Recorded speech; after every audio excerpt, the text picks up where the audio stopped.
Are you tired of spending a lot of money and getting absolutely nothing you wanted?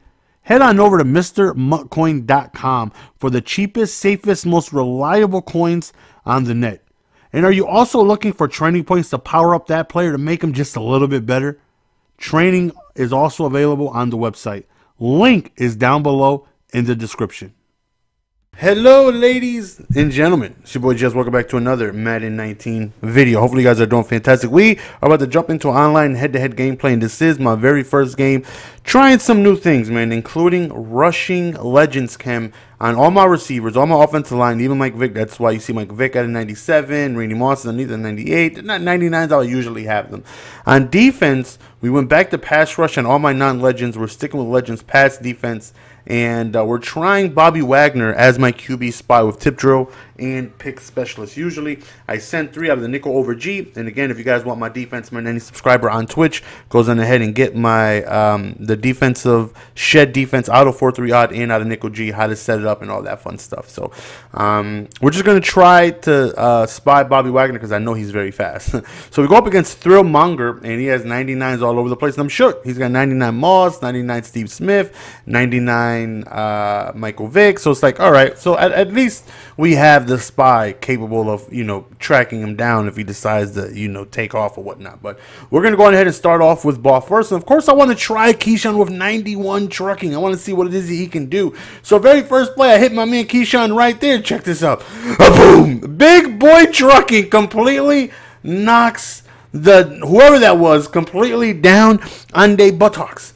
But I did notice one thing on that play. He's running shed defense cover 2 and cross manning, which can be very difficult to beat. So me being the genius that I am, when people usually do it, it's like, all right, let me see if I can run my way out of it, see if they have trouble with the run. And right here, wide open is Kittle on the crossing route, and we pick up a huge gain, and we get in good territory, 28-yard line. Right here, we go to the toss to the left side, and right now I'm putting Gurley away, sticking with Barry Sanders right now, getting Barry back some reps, man, just because his attributes are just too good to deny. So after another toss right there, 3rd and 6, look at A, wide open, but the shed defense comes around. I decided to no huddle to see if he was going to play it, and this time he was waiting for it, but he did not expect the out route to Gronkowski, and we end up catching the first down. Back again, we go with the toss, and completely bad run stick by me. If I hit the outside, that's an easy touchdown.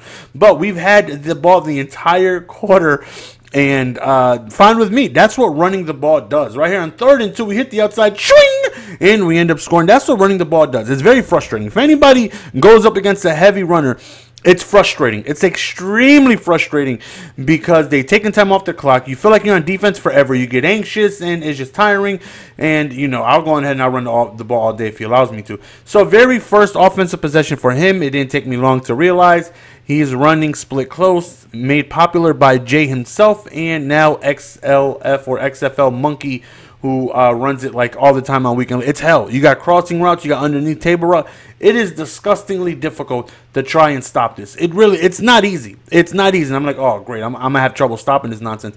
3rd and 2, though. Boink! Look at my man, Bobby Wagington, the big boy with the QB spy pays off. If you take a look at that, if you rewind it, Michael Vick threw into the back of his lineman or running back, whoever was blocking, and, you know, Bobby Wagner with all that awareness and all that, you know, pick specialist chems decides to pick it up, and we'll take that.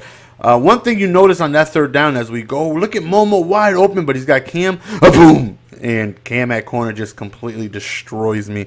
You will notice on 2nd down, I put a crossing, well, not a table route on the strong side with Barry Sanders. So that right there is key, because I do notice whenever I come out in pistol bunch, he goes on ahead and look at this stuff is hell. All the crossing routes, even though he's out of bounds, like 99 zone doesn't matter with the crossing routes. They will not play it wide open over there to the left. At least he thought. We click on in, we hold the Y with my man Jamal Adams, who comes away with Le Pique and puts us in great position. So what's good about that table route is it kind of gives him, because every time I came out in pistol bunch, he goes on ahead and he blitzes.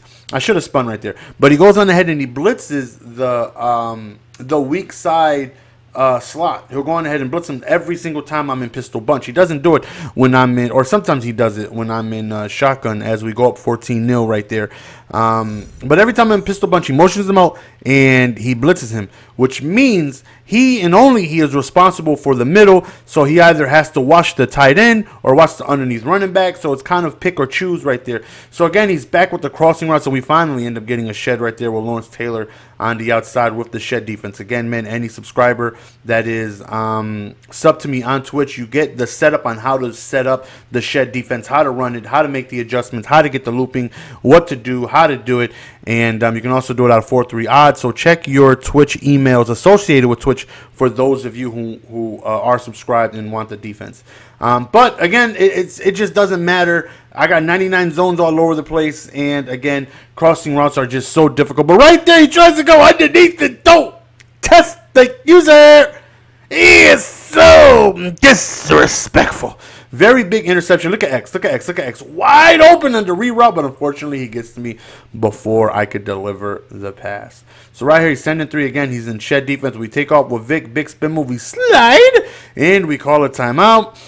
And this is where it gets a little, we got a little greedy. And all I had to do was just maybe run the ball. Just take it to the first half, you know, down, up 14-0. But he was covering the both the running back and tight end. I had the running back on the delayed in route, the tight end on the slant. Both of them are like in the same vicinity. So he ends up playing both of them holding Y. I try to throw it to the tight end, and he just snags it. Good user by him, bad play by me, and he's going to come away with 3 points after he throws it out of bounds right there. Very, very, very frustrating. But 3 interceptions, even though the crossing routes are extremely difficult to cover. Listen, that's why I run it. If you don't run crossing routes, then you don't know what you're missing. Like, they're easily the most effective route in this game, and, you know, you don't have to. But, again, you'd be, you know, making it difficult on yourself to move the ball without it. And this offense is so difficult to stop with the crossing routes, combinations that you can do out of it. And I'm just trying my best to lock it down any way I can. I'm trying to cover 4s, cover 2s, cover 3s. I'm just trying everything I can. Like right there, cover 4 completely bagged it up. And then cover 4, like he'll run the same play and just someone just gets wide open over here on this. Well, not wide open. We're close enough there, but just not close enough, man. And I'm trying everything I can to try and stop this. Again, the best option to do is cross man, but I ain't about that cross man life. Another dot to the 29-yard line, and he has yet to run the ball. He is just pass happy, pass. And this offense is not easy to stop. I'm having a tough time. Wide open on the crossing route is Randy Moss to the right side, and he does end up scoring a touchdown the next play, as you see right there with the fullback dive to Franco Harris. He does go for 2 to make it a 3-point game, and he is successful. He had 3 comeback routes. 3. He had 3 of them there, and he could high point any single one of them, and he high points one of them, and he ends up scoring. So now it's a 3-point lead, and now it's like, all right, we got to try and score at least a field goal here. You know, try to see if we can put some points on the board. That right there is what I'm talking about, putting the running back on the table out to the left, because, you know, he's got to play. He's got to watch the tight end, or he's got to watch that. And because he now has that in his mind, he's now going to play the table out and right there leave the tight end wide open. See, that right there is just a little mini mind game that you got to have with your opponents. You know, you hit him with the table route, and I know he's going to look for it next time. So next time, we're going to go to the tight end because I know he's going to cover the running back. You know, he would be a fool not to because I got 12 yards off of it last time.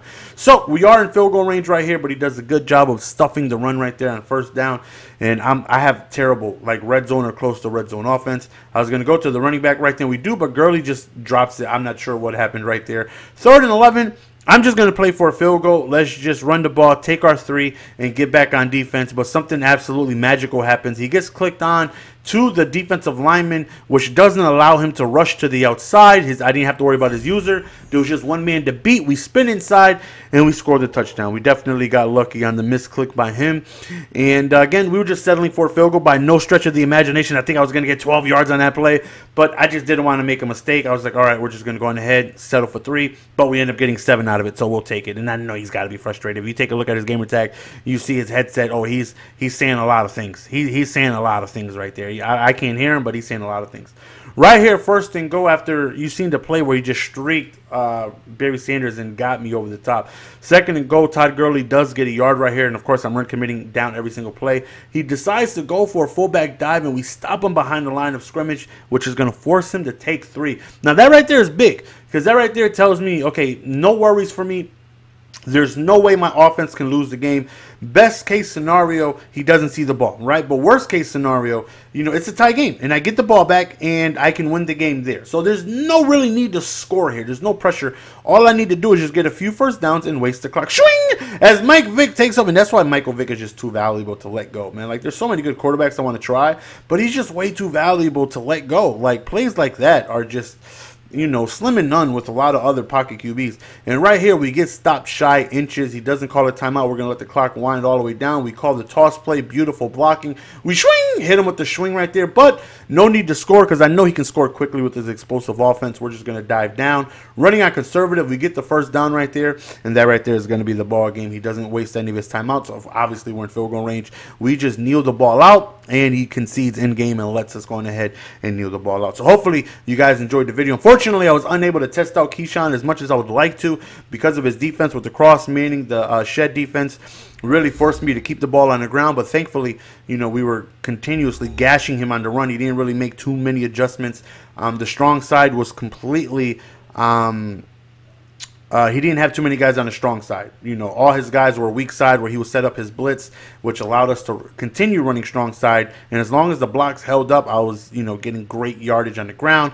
But the very first play we threw to Keyshawn, though, the very first opportunity he had with the 91 trucking, just completely ran over whoever number 20 was on his team. And that's what I'm hoping for. That's the type of success I think Keyshawn can bring to this team just because of that high trucking, high speed, high catch of traffic. He has everything. But that trucking is disgusting, and I really think he is going to be a huge addition for me and make several plays for me when I'm in a tight bunch and I need to just get that extra yard and there's a defender in front of me. We're going to run him over. Hopefully you guys enjoyed, man. Take a look at him. 2 rushing yards, but almost 300 passing yards. But he didn't get the bigger number, which was the score. We'll take that. Until next time, appreciate the support. As always, your boy GS. We're going to go ahead and be signing out. Peace. And don't forget, man, go to MrMuckCoin.com and use code GS for 15% off.